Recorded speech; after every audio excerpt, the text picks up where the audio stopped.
Hello, my name is Nick Fleming, and this is my podcast for advanced session recording. I've chosen to research the producer David Sardy, who produced the self-titled debut album Wolfmother for Wolfmother.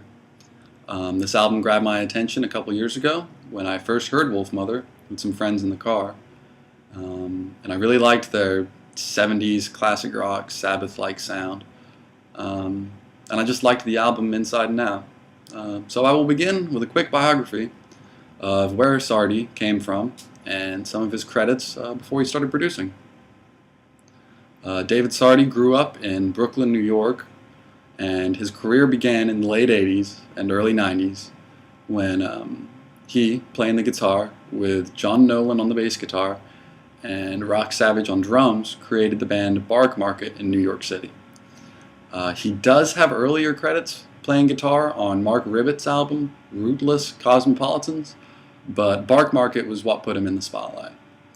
The band's material was a wild twist of metal, heavy punk, rock and roll. You definitely couldn't pin it down to just one genre. Sardy defined the band. Not only was he the guitarist and vocalist, he wrote all the songs and music.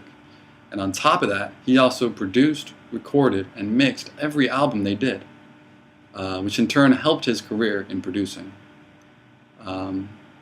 Being described as screamo at the time with their loud and aggressive style, Bark Market, or Sardy, often used to use interesting sounds and textures in the music. They were then later signed to Purge Sound League in New York, after they released a demo tape self-titled Bark Market. They then went on to record a second album on the record label named Easy Listening, and then after that they moved to Triple X Records, where they released their third album, Vegas Throat, which was detrimental to his career as a producer, as the album drew interest from the one and only Rick Rubin, which that led to Bark Market actually being one of the first bands to sign for Rubin's American Recordings, which that in itself is significant. And then after Bark Market's final album, Elron, Sardy found his engineering and production work was coming first in his life over Bark Market, and the band had to break up in '97, though they did do it quietly. But now he is known to critics as a hardcore super producer. David Sardy has his fingerprints all over the entertainment industry, from producing, engineering, and mixing big name bands like Nine Inch Nails and Oasis to Devo and Johnny Cash. Sardy's credits in the music industry are quite varied, but they're also very successful.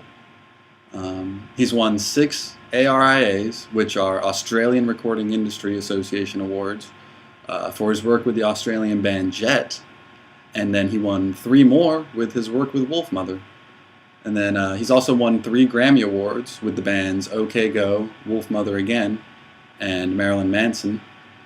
Sardy also has work writing scores for films, more recently like Columbia Pictures' 21 and Zombieland, which Zombieland is the highest grossing film in its genre.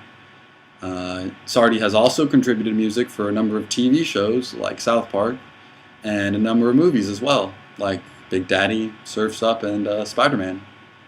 And on top of all that, he also has credits in the video game industry, on the games Guitar Hero and Rock Band. His 3-decade resume in the industry is just beyond impressive. Sardy's wide array of credits and history in the music industry is very impressive in itself, but his influence in the film and TV as well as video game industry, writing scores and music for different projects, it really makes him a very versatile producer and an overall music industry guru of sorts. Well, thank you for listening to my podcast over David Sardy. Again, my name is Nick Fleming, and thank you.